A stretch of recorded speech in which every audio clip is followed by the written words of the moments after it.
Henry Cadbury was a New Testament scholar and a professor at Harvard Divinity School. He was also a staunch anti-war activist and a Quaker. In fact, when the Religious Society of Friends, the Quakers, was awarded the Nobel Peace Prize in 1947, it was Professor Cadbury who accepted it. He was a good guy, in other words. He devoted his life to peace and social justice. He was a role model in many ways. But this video isn't about that. This video is about a time when Henry Cadbury got it wrong. So wrong. In 1934, Adolf Hitler had been Chancellor of Germany for a year, and his Nazi Party had been steadily gaining power in Germany for over a decade. While the worst was still to come, the Nazis had already been established as the country's only legal political party. Trade unions had been banned, with many of their leaders sent to concentration camps, such as the one that had just opened the year before at Dachau. A program to sterilize the mentally ill and disabled had been put into action. Jews had been banned from practicing law, working as journalists, or joining the civil service. That June, the Central Conference of American Reform Rabbis held its annual convention at the South Mountain Manor Resort, about 90 miles west of Philadelphia, Pennsylvania. Professor Cadbury was invited to address the opening session of the convention. And to this gathering of 150 American and Canadian rabbis, he said, quote, "By hating Hitler and trying to fight back, Jews are only increasing the severity of his policies against them." Cadbury also criticized efforts to boycott products produced in Nazi Germany. He called boycotts war without bloodshed. War in any form is not the way to right the wrongs being inflicted on the Jewish people, he told the rabbis. Like I said, Henry Cadbury was a good person. And like any good Quaker, he was absolutely sincere in his commitment to nonviolence. And it's easy to see the appeal of that point of view. When faced with an opponent that has shown itself capable of perpetrating the most egregious forms of violence imaginable, the notion that you can defeat all that hatred and horror with kindness and humanity is an attractive one. That's what Cadbury told the Conference of Rabbis. If Jews appeal to the German sense of justice and the German national conscience, I am sure the problem will be solved more effectively and earlier than otherwise, he said. It's simple. It calls out to the best parts of us, our compassion, our reason. And it's a bit of self-flattery too, isn't it? If I could just have a civil conversation with them, I know I could show them the error of their ways. Who wouldn't like to think themselves capable of that? There are many of us today who think we should be responding to rising modern fascist movements, just as Cadbury urged the rabbis to respond to the Nazis. Earlier this week, I got a comment on one of my videos that read, "A fascist-enabling piece of garbage needs to be talked to about the issues and shown the error of their ways. Attacking, no matter how despicable, the person changes no hearts ever. Doing what the other side has done because the other side started it first is childish and is detrimental to your higher cause." And then you can also see my smart-ass response calling him Professor Cadbury. I was writing this video at the time. I couldn't help it. I don't fault the intention behind comments like that, and I certainly sympathize with the desire to not add more violence to an already violent situation. But here's my problem with strategies like the ones proposed by Professor Cadbury and my commenter. They don't work. When we assume we can have an honest conversation about our differences of opinion with a Nazi, Neo or original recipe, we're making a couple of very dangerous mistakes. First, we're elevating the beliefs and goals of that Nazi to the level of civil discourse. That's a bad idea. That's worse than a bad idea. That's morally abhorrent.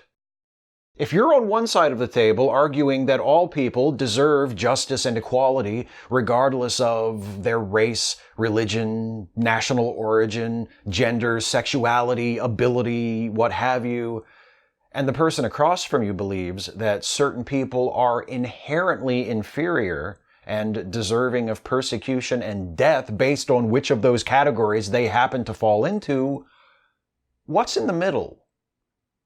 Where do you compromise with someone who rejects the very concept of universal human rights? You might say, but I'm not seeking to compromise with that person. I won't have to give up any ground because I'm going to persuade them that I'm right. That's where the second mistake comes in. Assuming that Nazi sitting across the table from you is any less committed to his ideals than you are to yours. I think whether we realize it or not, a lot of us have this idea that people only disagree with us because they haven't seen what we've seen, and they don't know what we know. A Nazi only thinks white people are superior because he hasn't gotten to know enough people of color. He only wants to establish an ethno-state because he doesn't know any better. Right? Sometimes.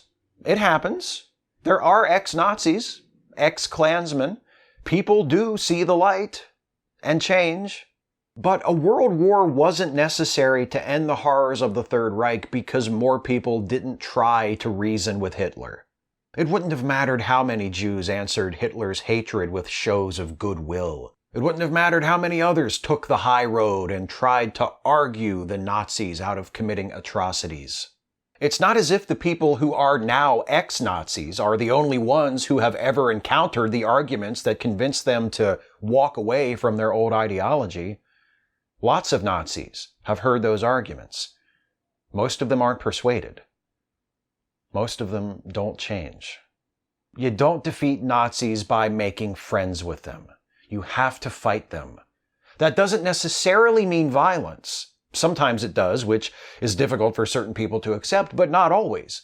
But it does mean actively opposing them, working to thwart their attempts to accumulate power and influence. This isn't a recent insight. Some of those who heard Henry Cadbury's speech in 1934 thought the same thing and said so. The Conference of Rabbis released an official statement responding to Cadbury, which read in part, "While the conference does not advocate any particular type of resistance, it believes that moral persuasion should be supplemented by every manner of nonviolent resistance calculated to bring an end to the regime of inequity and enslavement which today obtains Nazi Germany." One of the rabbis, Stephen Wise, was also quoted in the New York Times specifically repudiating Cadbury's proposals that Jews adopt a live and let live approach to the Nazis, saying that Cadbury, quote, makes it appear as if some vulgar quarrel or street brawl had occurred between Hitler and the Jews, and that the Jews were at fault. Another rabbi put it more directly, "If we do not resist evil, we go along with it." Last year, Angus Johnston, historian and professor at the City University of New York, wrote about Cadbury's speech for the Jewish Telegraphic Agency. He also tweeted the excerpts of New York Times articles on Cadbury's speech and the rabbi's official response that served as the immediate inspiration for this video. Johnston closes his JTA article with this: "We now know that Cadbury was wrong because Nazism was worse than he was able to imagine it being, and because it would soon become far worse than he could imagine it becoming." We don't have that excuse. We don't have to imagine how bad Nazism and similar ideologies can get if they are allowed to gain the power they seek. We know. It happened. We know Cadbury was wrong, and the rabbis who challenged him and everyone else who tried to warn the world about Hitler and the Nazis were right. You can't put your faith in the reason and humanity of Nazis. If their reason and humanity were functioning properly, they wouldn't be Nazis in the first place. Being nice to them, engaging them in intellectual discourse, appeasing them doesn't work. You have to fight them. Again, that doesn't necessarily mean violence. The rabbis who released that statement in response to Cadbury stopped short of endorsing violence. But what they did endorse was resistance. Those who promote bigotry and intolerance, who vilify and scapegoat minority groups, who seek to destroy institutions set up to guard against dictatorship and despotism must be resisted. If you pass them a microphone, you're not resisting them. If you fight for their ability to fundraise and recruit, you're not resisting them. If you argue they deserve a place on stage, you're not resisting them.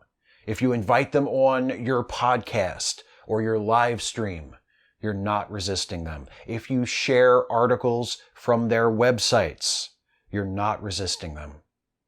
If you ignore them, you're not resisting them. And if you do not resist evil, you go along with it.